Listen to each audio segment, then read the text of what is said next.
Hi dears, ഇന്ന് നമ്മൾ നമ്മുടെ ഒരു നെക്കിൻ്റെ പാറ്റേൺ എങ്ങനെ പേപ്പറിലേക്ക് വരയ്ക്കാം എന്നുള്ളതാണ് കാണിച്ചിരുന്നത്. അപ്പം നമ്മളിതാ ഈ ഒരു ഡിസൈനാണ് കേട്ടോ വരയ്ക്കാനായിട്ട് പോകുന്നത്. അപ്പോൾ അതെങ്ങനെയാണ് വരയ്ക്കണമെന്നുള്ളത് ഞാൻ കാണിച്ചു തരാം. അപ്പോൾ ഞാനിവിടെ പേപ്പർ എടുത്തിട്ടുണ്ട്. പേപ്പറിലേക്കാണ് വരച്ച് കാണിക്കുന്നത് കേട്ടോ. ലൈവായിട്ട് തന്നെ വരച്ച് കാണിക്കുകയാണ് കേട്ടോ നിങ്ങളെ. അപ്പോൾ പലർക്കും വരയ്ക്കാൻ അറിയത്തില്ല. അപ്പോൾ അതങ്ങനെ വരയ്ക്കാൻ അറിയാൻ വയ്യാത്തവർക്ക് ശരിക്കും പറഞ്ഞു കഴിഞ്ഞാൽ നല്ല ബുദ്ധിമുട്ടായിരിക്കും. നമുക്ക് ചെയ്യണമെന്ന് ആഗ്രഹം ഉണ്ടാവും, പക്ഷെ വരയ്ക്കാൻ അറിയില്ല. അപ്പോൾ എന്തു ചെയ്യും എന്നുള്ള ഒരു ഒരു ഒരു വിഷമം ഉണ്ടാവും, കൺഫ്യൂഷൻ ഉണ്ടാവും. അപ്പോൾ അത് ഒഴിവാക്കാനായിട്ട് ഞാൻ നിങ്ങൾക്ക് കാണിച്ചു തരാം. അപ്പോൾ ഇതിപ്പോൾ ഒരു സിമ്പിളായിട്ടുള്ള ഒരു പിന്നെ പിക്ചറാണ് കേട്ടോ. ഈ ഒരു ഡിസൈൻ തന്നെ വളരെ സിമ്പിളാണ്, നിങ്ങൾക്ക് ചെയ്യാൻ പറ്റുന്നതാണ്. ഇപ്പം ഇതിപ്പോൾ ഒരു പേപ്പറിലേക്കാണ് ഞാൻ വരയ്ക്കുന്നത്. ഇതിപ്പോൾ ഒരു മെറ്റീരിയൽ ആണെന്ന് കരുതുമ്പോൾ നിങ്ങൾ മെറ്റീരിയലിൻ്റെ സെൻറ്റർ പോർഷൻ മാർക്ക് ചെയ്ത് കൊടുക്കുക. സെൻറ്ററിൻ്റെ അവിടുന്ന് ലെഫ്റ്റും റൈറ്റിലേക്കും ഷോൾഡർ മാർക്ക് ചെയ്ത് കൊടുക്കുക. അപ്പോൾ 3 ആണ് വേണ്ടതെങ്കിൽ 3, 2.5 ആണെങ്കിൽ വേണ്ടെങ്കിൽ 2.5, അത്ര ഇഞ്ച് മാർക്ക് ചെയ്ത് കൊടുത്തതിന് ശേഷം നെക്കിൻ്റെ ലെങ്ത് അളക്കുക. ഇപ്പോൾ പെൻസിൽ വെച്ചിട്ടാകുമ്പോൾ നിങ്ങൾക്ക് കാണാൻ പറ്റുമെന്ന് അറിയില്ല. ഇപ്പോൾ ഞാൻ പെൻ വെച്ചിട്ട് കാണിച്ചു തരാം കേട്ടോ. അപ്പോൾ ജസ്റ്റ് വി ഷേപ്പിലുള്ള ഒരു ഡിസൈനാണ് നമുക്ക് നെക്കാണ് വന്നിട്ടുള്ളത്. അപ്പോൾ നമ്മൾ ഷോൾഡർ മാർക്ക് ചെയ്ത് കൊടുത്തല്ലോ, അവിടെ ഇപ്പോൾ ഒരു 3 ഇഞ്ച് ഞാൻ മാർക്ക് ചെയ്ത് കൊടുത്തെങ്കിൽ ആ 3 ഇഞ്ചിന് അവിടുന്ന് താഴേക്ക് സെൻറ്റർ പോർഷനിലേക്ക് വി ഷേപ്പിൽ വരച്ചു കൊടുക്കുക. അപ്പോൾ വളരെ സിമ്പിളായിട്ട് നമുക്ക് ചെയ്യാവുന്നതാണ്. ഇനിയിപ്പം ഞാൻ ഈ ഒരു ഡിസൈൻ വരയ്ക്കാനായിട്ട് ആദ്യം ജസ്റ്റ് ഒരു ഔട്ട്ലൈൻ ഞാൻ കൊടുക്കുന്നുണ്ട്. ഔട്ട്ലൈൻ കൊടുത്തതിന് ശേഷമാണ് ഞാൻ ഡിസൈൻ വരയ്ക്കുന്നത്.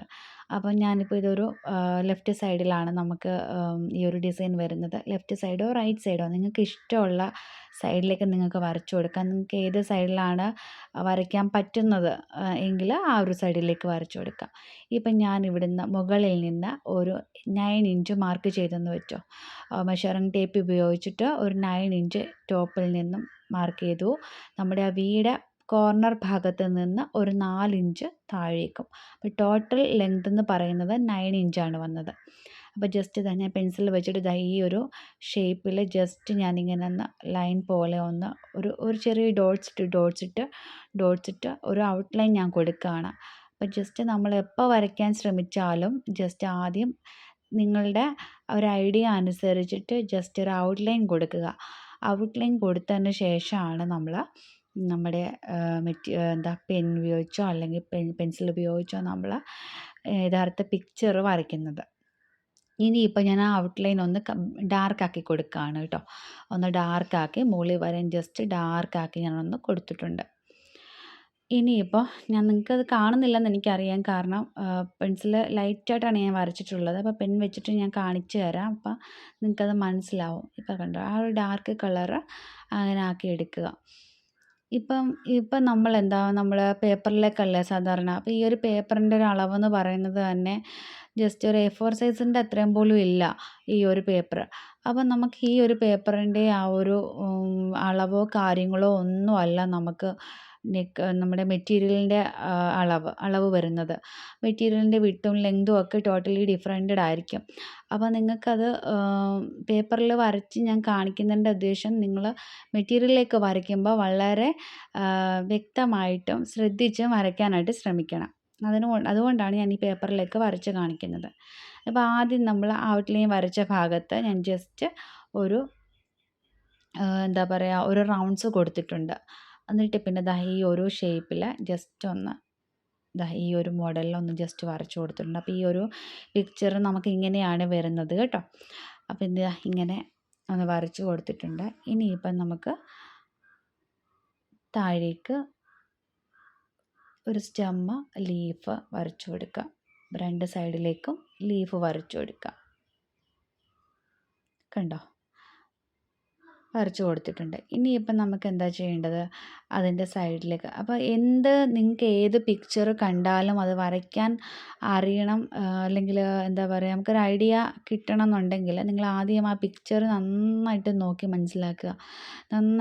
മനസ്സിലാക്കിയിട്ട് അവിടെ ഏത് അളവിലാണ് നമുക്ക് ചെയ്യാൻ പറ്റുന്നതെന്നുള്ളത് നമ്മുടെ തന്നെ ഒരു അളവിൽ നമുക്ക് തന്നെ ചെയ്ത് കൊടുക്കാം. അപ്പോൾ പുറത്ത് ചെയ്ത് കൊടുക്കുമ്പോഴാണ് നമുക്ക് അളവിൽ കൺഫ്യൂഷൻ വരുന്നത്. അപ്പോൾ കസ്റ്റമൈസ്ഡൊക്കെ ചെയ്യണ സമയത്ത് കസ്റ്റമറിനോട് ചോദിച്ച് മനസ്സിലാക്കണം ചെസ്റ്റിൻ്റെ വണ്ണവും അതുപോലെ തന്നെ നെക്കിൻ്റെ ലെങ്തും വിത്തും എല്ലാം ചോദിച്ച് മനസ്സിലാക്കിയെങ്കിൽ മാത്രമേ നമുക്ക് ഒരു കസ്റ്റമൈസേഷൻ ചെയ്ത് കൊടുക്കാനായിട്ട് പറ്റത്തുള്ളൂ. അപ്പോൾ അതാ ഈ ഒരു ഷേപ്പിലാണ് നമുക്ക് ഒരു ഫ്ലവർ വരുന്നത്.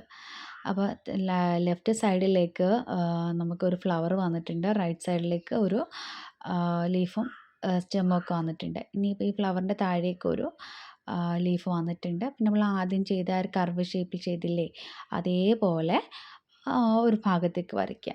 പിന്നെ ഇതിൻ്റെ കണ്ടിന്യൂറ്റി തന്നെയാണ് താഴെ വരെയും വരുന്നത്. നമുക്ക് ആദ്യത്തെ ആ ഒരു ബുദ്ധിമുട്ടേ ഉണ്ടാവുള്ളൂ വരച്ച് വരുമ്പോൾ. പിന്നെ ഞാൻ പറയുന്നൊരു കാര്യം എന്ന് വെച്ച് കഴിഞ്ഞാൽ, നമ്മൾ മെറ്റീരിയലിലേക്ക് ഡയറക്റ്റ് വരയ്ക്കുകയാണെന്നുണ്ടെങ്കിൽ അതിൻ്റെ നെക്കിൻ്റെ വിട്ടും ലെങ്തും ചെസ്റ്റിൻ്റെ വണ്ണവും അത് യോക്കിൻ്റെ ലെങ്തും എല്ലാം നല്ല കറക്റ്റായിട്ട് ചെയ്തതിന് ശേഷമാണ് നമ്മൾ മെറ്റീരിയലിലേക്ക് ഫ്രീ ഹാൻഡായിട്ട് വരച്ചു കൊടുക്കുന്നത്. ഇപ്പോൾ ഫ്രീ ഹാൻഡായിട്ട് വരയ്ക്കാൻ അറിയാൻ വയ്യാത്തവർ യെല്ലോ ഷീറ്റ് യൂസ് ചെയ്തിട്ട് ട്രേസ് ചെയ്തെടുക്കേണ്ട. നമ്മൾ ഓയിൽ പേപ്പർ വാങ്ങിക്കാൻ കിട്ടും, അവൈലബിൾ ആണ് നമ്മുടെ ബുക്ക് സ്റ്റോളിലും അതുപോലെ തന്നെ ഈ നമ്മുടെ ഈ ഒരു എന്താ സ്റ്റിച്ചിങ്ങിൻ്റെ കാര്യങ്ങളൊക്കെ കിട്ടുന്ന ഷോപ്പുകളിലൊക്കെ നമുക്ക് അവൈലബിൾ ആണ് ഇത്, ഈ ഒരു പിന്നെ ഓയിൽ പേപ്പറൊക്കെ.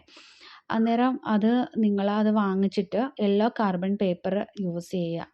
വൈറ്റ് കാർബൺ കിട്ടും, യെല്ലോ കാർബണും കിട്ടും. അപ്പം നിങ്ങൾക്ക് ഏതാണോ യൂസ്ഫുൾ ആകുന്നത് അത് വാങ്ങിച്ചതിന് ശേഷം നമ്മുടെ ഓയിൽ പേപ്പറിലേക്ക് കറക്റ്റ് മെഷർമെൻറ്റ് കറക്റ്റായിട്ട് അടയാളപ്പെടുത്തി കൊടുത്തിട്ട് നമ്മുടെ ചെസ്റ്റിൻ്റെ യോക്കിൻ്റെ ഒക്കെ ലെങ്ത് അനുസരിച്ചിട്ട് വേണം ഈ ഒരു പിക്ക് വരച്ച് കൊടുക്കാനായിട്ട്.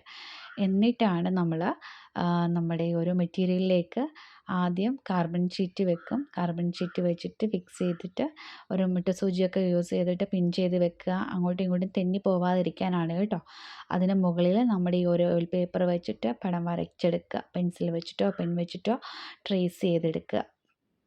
ഇത്രയേ ഉള്ളൂ. വളരെ ഈസി ആയിട്ട് നമുക്ക് ചെയ്തെടുക്കാൻ പറ്റും, ഒട്ടും പ്രയാസമില്ല. ഈ ഒരു രീതിയിൽ നമ്മളിങ്ങനെ ചെയ്തിങ്ങ് പോന്നാൽ മതി. ഞാനും അത്ര വലിയ ഡ്രോയിങ് ആർട്ടിസ്റ്റൊന്നും അല്ല. എനിക്കും ഈ പറഞ്ഞ പോലെ കണ്ട് നമ്മൾക്ക് ജസ്റ്റ് ഒരു ഐഡിയ അനുസരിച്ച് നമ്മൾ ചെയ്യുന്നേ ഉള്ളൂ. ഇത് കണ്ടോ, പിന്നെ ഇവിടെ നിന്ന് 9 ഇഞ്ചാണ് എടുത്തിരിക്കുന്നത്. കാരണം നെക്കിൻ്റെ ലെങ്ത് എന്ന് പറയുന്നത് 5 ഇഞ്ച്. ആ ഒരു കോർണർ ഭാഗം, അതായത് നമ്മുടെ ആ ഒരു വീട് കോർണറിൻ്റെ അവിടെ നിന്ന് താഴേക്ക് 4 ഇഞ്ച്, അങ്ങനെയാണ് ടോട്ടൽ 9 ഇഞ്ച് ഞാൻ കാണിച്ചിരിക്കുന്നത് കേട്ടോ. പിന്നെ അതിനകത്ത് ചെറിയ ചെറിയ കുഞ്ഞു കുഞ്ഞു ഡോട്ട്സ് ഇട്ട് കൊടുത്തിരിക്കുന്നത് ബീഡ്സ് ആണ് കേട്ടോ. ബീഡ്സ് വർക്ക് ചെയ്യാൻ വേണ്ടിയിട്ടാണ് ചെയ്തിരിക്കുന്നത്. ഇതിനകത്ത് നമുക്ക് ത്രെഡൊന്നും വന്നിട്ടില്ല, ഫുള്ള് ബീഡ്സ് ആണ് വന്നിട്ടുള്ളത്. തമ്പനിയിൽ കാണുമ്പോൾ നിങ്ങൾക്ക് അറിയാമല്ലോ. അപ്പോൾ ഇങ്ങനെയാണ് നമ്മളുടെ ഈ ഒരു ഡിസൈൻ വന്നിട്ടുള്ളത്. വളരെ ഈസി ആയിട്ട് നമുക്ക് ചെയ്യാൻ പറ്റും. കണ്ടോ, ആ ഒരു സെയിം ഡിസൈൻ തന്നെയാണ് ഞാൻ വരച്ചു കൊടുത്തിട്ടുള്ളത്. ഇനിയിപ്പം നമ്മൾ നന്നായിട്ട് മെഷർ ചെയ്തിട്ട് വരച്ചെടുക്കുക എന്നുള്ളത് മാത്രമേ ഉള്ളൂ. അപ്പോൾ ഇന്നത്തെ വീഡിയോ നിങ്ങൾക്ക് യൂസ്ഫുൾ ആയെന്ന് ഞാൻ കരുതുന്നുണ്ട്. കാരണം ഈ വരയ്ക്കാൻ അറിയാൻ വയ്യാത്ത ഒരുപാട് ആൾക്കാരുണ്ട്. അപ്പോൾ അവർക്ക് വേണ്ടിയിട്ടുള്ള ഒരു വീഡിയോ ആണിത്, ബിഗിനേഴ്സിന് വേണ്ടിയിട്ടുള്ള ഒരു വീഡിയോ ആണിത്. അപ്പോൾ എല്ലാവരും ഒന്ന് ട്രൈ ചെയ്ത് നോക്കുക, ഇതുപോലെ ഒന്ന് ചെയ്യാൻ ശ്രമിക്കുക.